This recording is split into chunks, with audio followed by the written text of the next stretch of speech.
குறை சொல்பவர்களின் வாயை செங்கல் வைத்து அடைத்தாலும் அந்த செங்கல் சரியில்லை என்று குறை சொல்வார்கள்.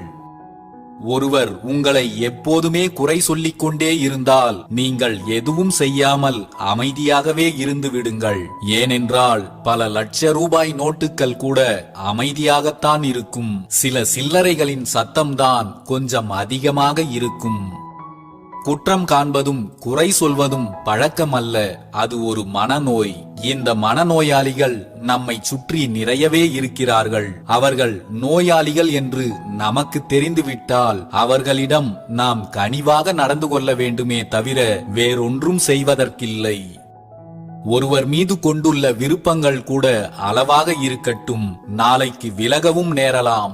ஒருவர் மீது கொண்டுள்ள வெறுப்புகள் கூட அளவாக இருக்கட்டும், நாளைக்கு மீண்டும் பழகவும் நேரலாம்.